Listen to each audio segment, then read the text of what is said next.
Ali Maimona mama Ali Maimona I'm so Ali Maimona mama Ali Maimona Ali Maimona mama Ali Maimona Ali Maimona mama Ali Maimona. Praise the Lord.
Internaute de Alma Congo TV, Nabino Bayo, vraiment pour vous taper, vous sepez la ramine, il y a espace Nabino, info à la source. Oui, quand même, toujours dans votre aimable servante Manela, ici et beaucoup plus la Benjamin de la presse. Avant tout, je dirais un grand merci au Dieu créateur, le maître des temps et des circonstances, parce que si nous sommes en vie, c'est grâce à lui. Parce que beaucoup nous étions nés ensemble, ils n'ont pas eu la grâce. Et au commissaire Mokonalelo, merci pour nous mboula esika au Kolonzambe, parce que je viens de fêter encore un an dans ma vie. Voilà pourquoi na rosa la chama un grand taliboso nzambe na pour ajona commune ngo ebele to botamara na bango luana et pesamela ki bangote. Et après je dirais aussi un grand merci à PDG Ali Maimona, le vrai papa social, papa social bazana bango ebele. Mais Ali Maimona ndemo konti parce que misala na yende zo loba na place na ye. Merci aussi au DG Firé, merci na délégation nyonso ya Alma Congo, on voit papa Jimmy, on voit Fortina, on voit Trésor, on voit Chada, tellement nous sommes nombreux. Vraiment, je t'ai surprise, pardon, il y a mon présence et à Batounion sur le jour anniversaire Nazanga qui maloba, mais ça lenga kabie mon na kekozala malamu. Et puis nous na bossa ni non mais sumu panzambi. Le coach a des cocos a omelana yo parce que ba art au sala qui kenda qui pina na ratsa mutema. Donc,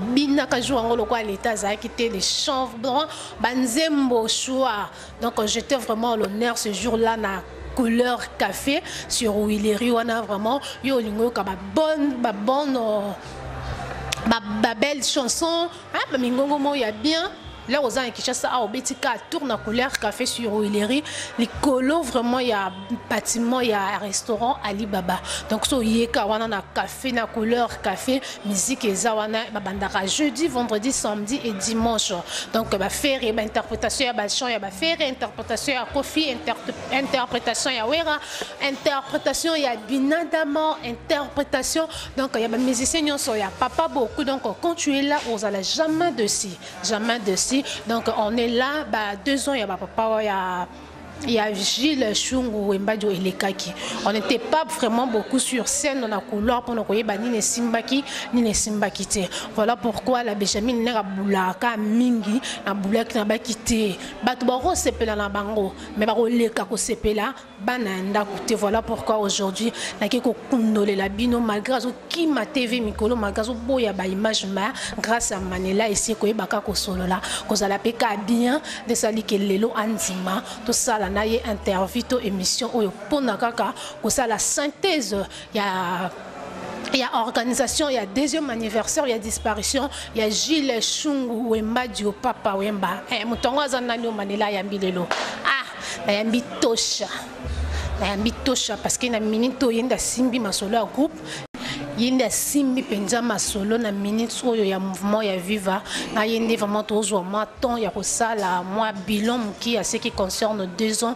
Il y a disparition, il y a Gilles Chungu Wemba de Papa Wemba wazala qui lokola papa pour na bango wazala qui président wazala qui vraiment tout pour na bango na monde musical.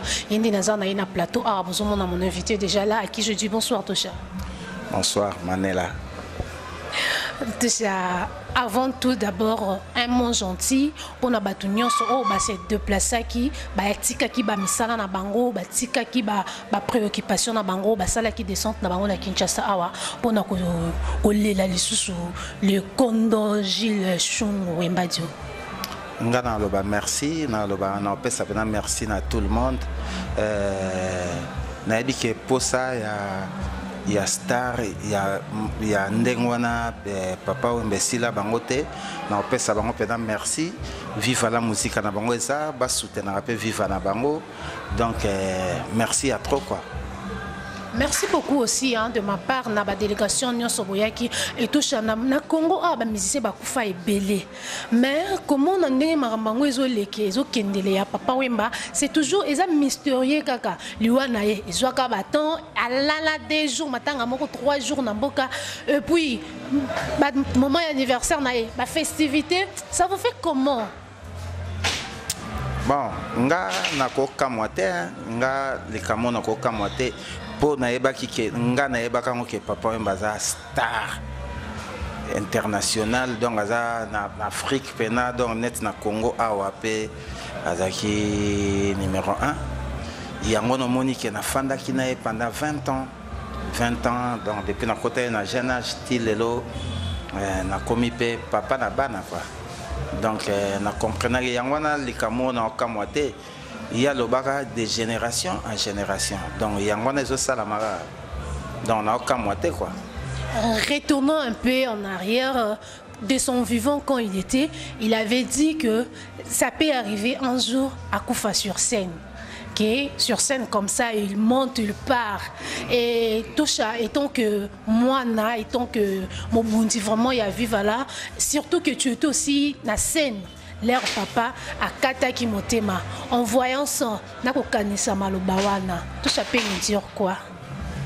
Bon na scène et ça va pas si trop et ça va pas si trop chaque fois nazara soto comme na date wana et ça va pas si trop pour et ça la facilité pour ngai et pas nanga azaki comme papa na ba année on a fandé na ebele donc azaki pena papa nanga.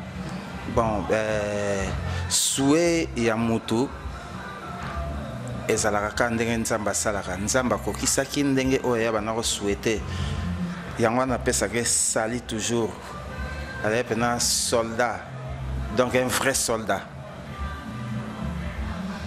Waouh, il y a d'autres gens qui disent que Papa Azaki malade avant sa mort. Et là, peut-être est précipité qui est mingi. Et ça là qui ba ndenge ba musicien, ba yaka ba mouvement wana o ba sale la kai, o ba sale leur papa akoyaki. Bon. Tosha étant que moto zalaki na papa parce que les autres disent que papa azaki na tamoko penza ya malade. Et senga qui il fallait amata sur scène. C'est la paroana, deux choses qui n'ont. Est-ce que tu confirmes vraiment c'est vrai, papa il était malade, ou tu peux nous dire que ce sont juste coïncidence et liwaka quand n'engage en basala mutuna destin na n'enga ko kufela. Au moins te le bi bateau na baloba bateau ngabana. Est-ce que bateau ngabazala qui? batongo basalaki te. Donc batongo basalaki te nga nayebi ke eza destin ya Nzambe. Destin ya Nzambe, Nzambe asaka na mokolo na ye oyo azwaka mutu na ye. Donc nga naloba toujours place azali Nzambe apesaki toujours place moko ya bien po asali pona biso. So nga leo naza toshafula kanda eza grâce à Papa Wemba. Donc ce qui lelo boye donc eza grâce na ye. Donc nga naloba toujours Nzambe abatelaka molimo na ye, Nzambe abatelaka vive la musique na ye. Lokola biso toza nango po vive la musique ne mourra jamais. Merci beaucoup, chers internautes. Toujours qui ne pendent pas par pas. Ceux qui te bandent, qui te sont qui vraiment à l'intro, il y a Liwa, il y a Papa, parce que c'est la toute première fois que tu as touché un espace, tu as une fois à la source. Voilà pourquoi nous sommes baka qui te banda jamais à 3 ou 4 sans que un etangama. Donc, avant de bêta, nous sommes bêta, continuité à vivre la musique. Si les longs ils ont continué, fallait tous aller dans mon intro. Il y a disparition, il y a Papa et là, nous avons sa opportunité, il y a bêta ma solo mususu. À tout château, tu sais le Tobigango célébration parce que les cas n'a bandengé nyonso 2 ans il y a disparition, il y a Papa Kermesse et Salami différents artistes va prester vraiment na organisation wana to na nyonso oyeleki nini tosha akoki koloba ils sont bino balanda ko boza contre to boza pour organisation wana toza contre ponanine biso zaki na organisation te toza pe contre pe eloko moko te nga na lobaka merci na ndenge festival eleki nango pe bien incident moko mabe salami nango te donc nga na lobaka merci toza na biso contre te biso vive la musique biso ka musala na musique na biso ndenge tosalaka toza contre organisation te po eza honneur toujours ya papa na biso eza honneur toujours ya vive la musique. Non, dans le sens aussi, je dis contre, dans le sens parce qu'il y avait des gens qui disaient déjà que Maman Zone, elle était contre ça. Maman Zone, elle était contre... Omoni koyoka batu baloba. Mama ya batu aozala contre makambo wana pona nini mama na biso tozalaka na biso bien na ye neti biso boye na vive la musique contre banane. Contre l'organisateur, maman Amazon, il avait dit avant tout et ça, mais il fallait passer par Yé. Donc il fallait Yé de Moutou, après ça. Balingaka ba makambu manela to sola makambu susu to zwakate ba makambu kotiaka ndengwana bon. Non, moi si je demande ça parce que ici c'est un faux à la source. Tu es la seule personne au Koyoko Sala, on a mis tout le monde en ce sont juste les ondits. Kasi yangona oh le les ondits. Les gens disent que il n'y a pas de bateau balandi la cabine. Banani au Monique Ngai chef d'orchestre vive la musique Ngai yo nazo expliquer makambo. Contre makamoko tozala tozana biso na ngote. Biso eza merci. Na ndenge balobara na Kikongo na Kikongo matondo na batu nyonso o basalaki pona biso na batu nyonso ba déplaçaki pona festival ba kotala vive la musique ndenge betaki na ndenge pe basepelaki na vive ndenge betaki en tout cas matondo ngana oloba bon boyo kaka sako banga. Merci beaucoup. Yango de Nazaki nango justement besoin. Merci Oyo parce que bon c'est déplacé qui de part et d'autre pour nous rendre hommage la grande artiste wana comme le temps et pesama qui pinza na moment on a ko remercier bino. Il fallait toujours temps yango bo moni ke lelo Oyo occasion pesama ndo moni viva la et remercier bino. Pour avenir tout ça na deuxième année de l'équipe nango bien. Pour la troisième année olinga ekende kaka na système ya ba festivité mais pour toyo kabi troisième année 3 podium moko ekende côté avenue du stade kuna moko na lozi kaka place ezalaki moko na Inza. C'est une bonne idée ou bakoyo ko bongisa ta basala ta likambo mususu ole ezonga kaka festival. Ce sont juste des idées parce que oza mwana ya viva oza représentant ya viva wana eza makamba ba organisateur eza makamba ba organisateur bato ba sala ba organisation makamba ngo ngana za musicien. Bon tant que ça là on va solliciter rabino attendant. Ngana za musicien. Chef d'orchestre. Tu représentes viva donc neza wa pendako ya netika ki tu vandi na ye mon père. Mais oui. Nalobi omoni dimension ya Papa Wemba eza monde entier. Et bon, si on a une organisation au Japon, il faut que ça. Délégation Congo qui est dans la Côte d'Ivoire, honorable Zakari Barabas ou délégation qui est pour nous représenter le pays. Donc, on comprend ce qu'est grandeur. Donc, l'organisation, tout, ça, la soba, il y a 3 podiums na 3 ans. On a toujours Matondo. On a toujours merci pour Eza, pour Nabiso, Eza pour na père Nabiso. Donc, Eza, le roman, on a ma bête. Naebi que tu seras toujours informé, mais mutuna muta sur la place nae. Vive la musique, biso zana bureau, tu zana manager. Et puis nous les musiciens, chefs d'orchestre, on a ba musiciens balandi. Donc tu as bien organisé, information tout et bandana bureau, petit ndengeyaka. Ngana lobaka merci na batutu oba kansara. Bola mupona biso na batu o tout bazo organisaka pour na anniversaire ya nini ya mort ya papa. En tout cas ngana lobaka merci beaucoup. Merci beaucoup, hein? Merci beaucoup. On est toujours là avec Tosha. Vraiment, merci Nabino Nyoso. Au CP là qui l'a Nabisaki Bino qui non na Rosalana Tosha sur le plateau. Donc mituna Nabino kaka obolinga qui yango kandi to sala parce que né na lobaka que ngamanela esi na zaka juste pont. Oui ça là qui mituna Nabino longwana ngambo et ya ngambo ya ba invité. Donc je fais seulement ce que je vous avais promis. On est là avec Tosha. Bon on a plein de questions réponses ndenge zo sala manango pour nous sentir que tout est dans les bons. Hein? Donc rien à dire, rien à commenter, pas de polémique parce que ah vous avez info à la suite. Sakobanga.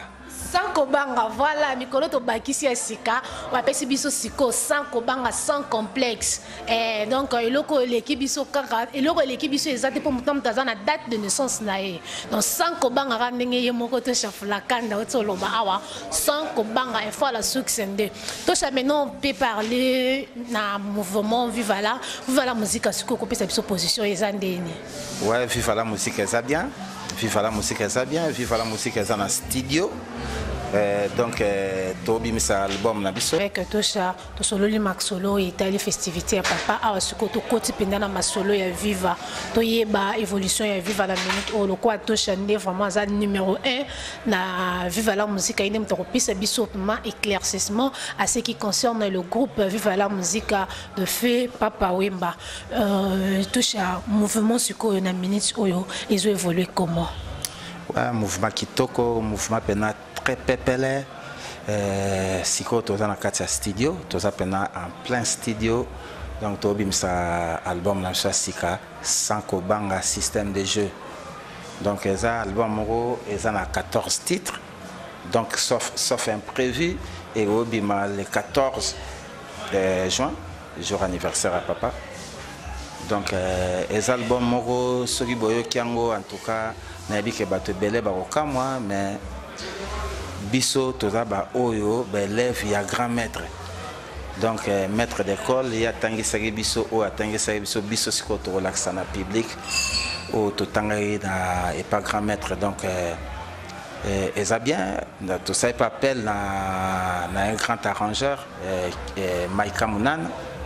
Donc il y a 50 ans de carrière naïe yango na pe aye atsabiso après tabiso main forte quoi pour un album donc Sankobanga donc album na bino bana Viva la musique album na bino ya Viva la musique nga signé ka 2 titres na signé ka 2 titres donc moko donc Jansi Mayasi yo ebikaka Forza Italia il y a yo déjà moko on a donc nabi que ça la batumo musique hein boyebi karat et comme elle nanga quoi sur les 14 wana makoma mi pe ya papa ezali ba composition pe ya papa ezana kati ou bien ezaka bino moko na 2 ans on nebosali yango oui ndenge ka ezala kati ndenge ezala ka moni grand prêtre il y a tikara pe ba titre atika ba titre donc biso toza bana moko toza en richesse à trop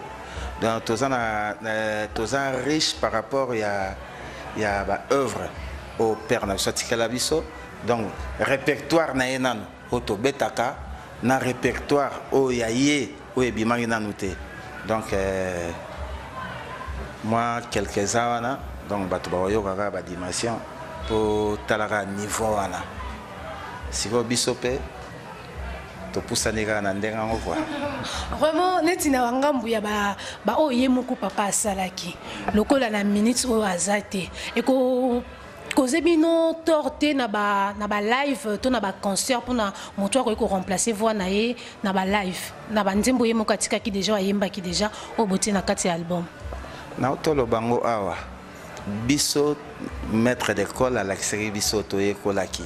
Donc savoir wana donc tozana ngo quoi talaga mwana ndeke azandeke talaga ye moko petit aussi ngali swandeke bouleka. Donc on va assurer biso que petit aussi on met ma biso pendant na niveau papa to sentir vide à papa te. Oh petit aussi ça papa et mogoti abandé comme bien petit aussi. C'est pourquoi tu dis biso on vit on relève ya voix na yoana to ya place na yoana ko inte ko bimisa voix na ye. Dieu peka na rythme petit aussi. Mais oui, vive la musique eza uniforme bleu blanc te biso beta lokwa ba orchestre musuta. Eh oui, biso beta lokwa ba orchestre musuta, biso beta lokwa vive la musique. Donc eza vive la musique. Au mon attaque na bi pena appel pena auto sali pena appel na un grand comme Maïka Mounan. Donc biso peut vivre la musique en dingue toza ou grand complet pour biso to travailler main dans la main. Donc pour père na biso biso liloba sukezaki boza na bolingo. Donc yango toujours biso continuer nango quoi. Pour amour yango force na biso. Donc biso vivre la musique donc bolingo. Ya awa ezate ya awa donc bana viva la musique ba fan tu ya papa Wemba ba fan OP ya Tosha Fulakanda bosse la album na bino quoi sans kobanga sikoyo nengo o satisfaire biso déjà na baromba tebi ke na baromba toza d'accord parce que ekomelezali tebi ki pe ke papa zaki na show papa zaka na générique moko to est raté.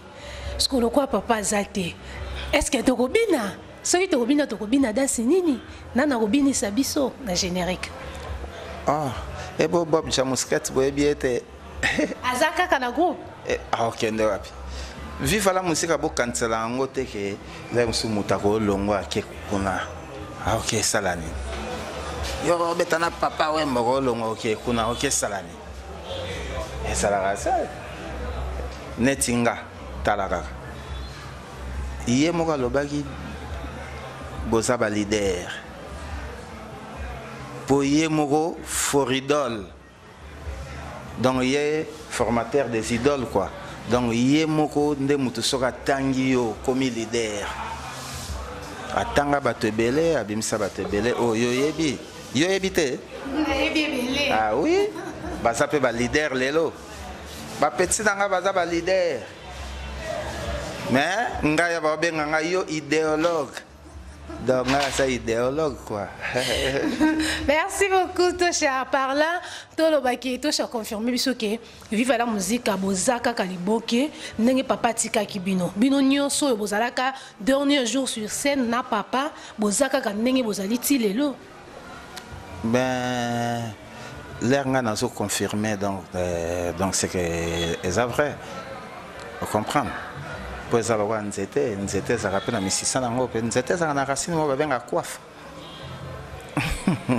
Ça beta ça pe na makasa mususu ekwe ya kana belangati. OK na langa pe na ko makasa blulu ekwe.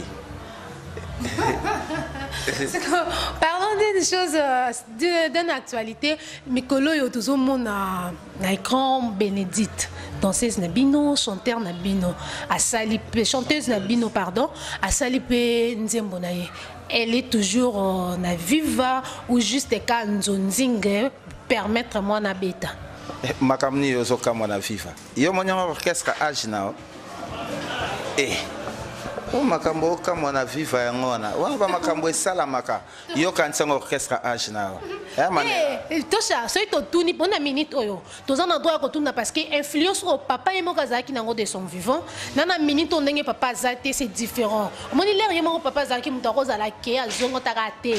Vigile azali. Tandis que la minute au azate peut-être ba raison et ko bota me belé ça la paix que mon toi s'est retiré. Kamoro bino na souci trop bino africain. Biso africain na koloba. Bo to koma bosana ke et pas na biso africain to le bara les morts ne sont pas. Mais oui. Mais chaque fois biso soto beta, soto tala ba makamna soto beta. Mais tozana papa wemba. Azara toujours na podium. Au banganine. Tiko bang c'est biso parce que Bible a biso laisser les morts enterrer leurs morts. Ceux qui montent toi kufa comme ko bimal sous kota batabo moi. L'artiste ne meurt. Ah mais oui et mais bon. C'est grâce à ça grâce au y a ba œuvre naie, c'est pas grâce à la personnalité. Mais si mais ba œuvre eza nini. Et ça ba œuvre d'esprit quoi. Si comme on l'air na comme lingana loba na parler non la spiritualité au comme banga.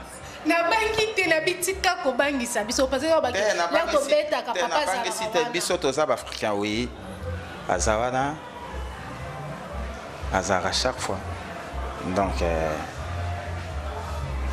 koka moi noté koka moi Bénédicte Pété pour ezaba makambo e bana salama depuis ba vie na biso bazala na viva depuis donc artiste a go sala ne pelo konaye mazana viva la musique. Bino boza ba leader mais ngana za idéologue.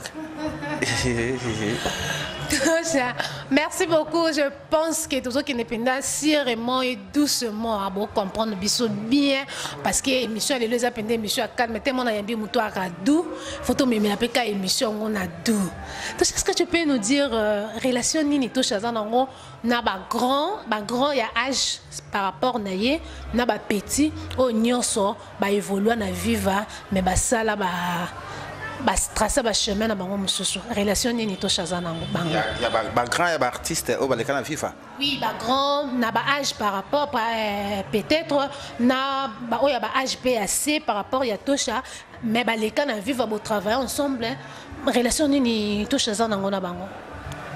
Relation ça toujours relation moko ya bien na ba toujours ya bien pour chaque fois na phone na ba massa tout ah ya ndenge nini donc ça rango bien ngana zananga muta rancune te na zananga pe mutu na finga ngana mutu te mutu soka sali art na ya bien ngana loba toujours bravo pour naza artiste so muta sali bien aloba toujours bravo ngana za mabe mo na mutu te na sepela chaque fois na ba vie na tout o bazala na viva na ba master o to zena bango génération moko ya nouvelle écriture na ba master oyo ya bana malongi na ba master oyo donc biso tout relation za rango bien na sepela kaka bango tout ba benga nga chef donc na sepela trop yango na opesa mbote na bango tout donc ba vie na tout ba master tout ya viva la musique na ba petit bon ba petit ba jeune frère. Merci beaucoup Tosha. Ndenge nini ezokende tolobela moi futur parce que premier album oyo bozo sala na disparition papa peut-être bozo sala beaucoup plus pour découvrir Bino.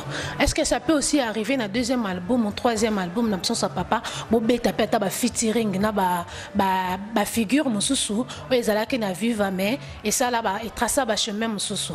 Par exemple, neti to comme pe na album boye Redi a Missy a yepe a sali moi eloko to comme un peu na album boye donc batuka ka ya bien et ya malamu o balika na viva là peut-être na deuxième ou troisième album ça peut arriver pe ba sala moi ba featuring na kati album mais to za bana papa mokoti to za bana papa moko e bon ya soka ye po na ndako la msusu po atiape loboko atiape Pierre na ye mabesa na biso to lobaka merci grand frère na nenga da Kikongo ba lobaka matondo.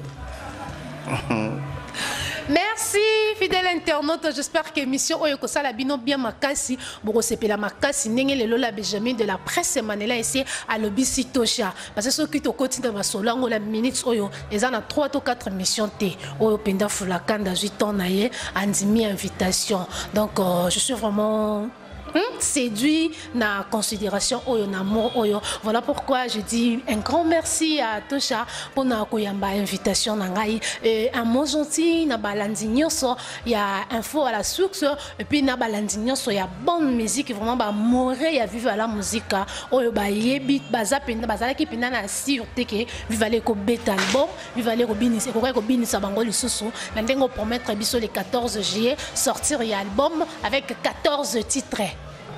Nga lobi le 14 juillet. Nga pena lobano pareil, merci. Nga nabi le 14 juillet, nabi sauf imprévu le 14 juin. Pour Juin, ok, je m'excuse. Pour un anniversaire, il y a Papa Wemba, il y a maître d'école, Colo Histoire. Bon, on a fait ça, merci, na bâtonnier, so va soutenir Bisso, il y a vivre la musique, de loin et de près. Donc, bon, continuer toujours à soutenir Bisso, surtout moralement. Bon, soutenir Bisso, album Nabino Zoya, il y a Viva la Musique, Sanko Banga, système DG. On peut ça merci, on peut ça merci à trop na Jansi Mayasi, on peut ça merci à trop na Gérard Basilwa, on peut ça merci à trop na manager Nabisso, Cornélie Malongi. On peut ça merci à trop na Vienanga Ogi Banga. On peut ça merci à trop na maman Nabisso, maman Amazon, maman Yabana. On peut ça merci à trop na ba fan tout ya Papa Wemba. On peut ça merci à trop na ba fan tout ya Viva la musique. Viva la musique Nabino, yango toujours Viva la musique ne mourra jamais. Merci beaucoup. Moi, je dirais un grand merci. Ndeka Bible Barambiso ke ndako ya mbibino botika kimia osepela nango ndako ya mbibino te bo popola makolo. Vraiment na pambo na ndenge kaka AG Shoshola John Autago Loba. Ça on peut se mettre pour désannoncer l'émission. Ouais AG Shoshola ndenge Autago Loba. En tout cas bénédiction ezara toujours nabino. Au moment qu'il y a le bien on a lingala, le bien on peut na tété là. Donc ça l'a bien quoi. Donc non le bas merci à Shoshola John Yosafia Nabiso. Donc on l'aime rappeler vivre la musique à quoi. Moi je dis merci à l'espace Manhattan place sur Oshwe hein bisiko pelane tout ça l'émission aussi bozubiso penda kitoko boye et espace moro ya calme et bien c'est grâce à espace Manhattan na Katia Oshwe vraiment comme on dit toujours que de bonnes choses ne dirent pas on a bien débuté et là nous sommes pratiquement arrivés à la fin. Je dirais un grand merci à mon caméraman le papa Jimmy ce penda bozubiso na batentir bien na bason ya bien Jimmy Obique boulongo et ça pena yo obique na bangi na image mais oh non ça clip autonome. Vraiment le PDG Ali Maïmon na papa zalaka fier parce que vous allez ba combattant vous en a bano bazo bunda rapinja hein donc différence c'est ça la kaka comme na musala il faut kaka de temps en temps ko ba ki sakaka maele c'est ce que nous faisons ici na kati ya maison Alma. Merci Nabino tous bolanda ki bokolanda biso vraiment partout dans le monde entier. Merci Nabino nyonso ça il y a une vidéo de souhait pour l'anniversaire nanga ma copine Lise Kanika vraiment un grand merci à toi, merci à toute la famille ici et là je vois mon petit frère Bunga et c'est Cherdon vraiment depuis Maroc. Merci pour la souhait tous les essiers partout dans le monde entier vous allez vraiment je vous porte dans mon cœur tout comme la mission de Soukat. J'espère que les lobes ont la pépère bandoto ya bien parce que boyo qui a lobby un homme doux un homme timide mais les lois sali quand même la cara hein pour la lelo venda de ce cas retrouvons-nous prochainement bye bye Praise the Lord.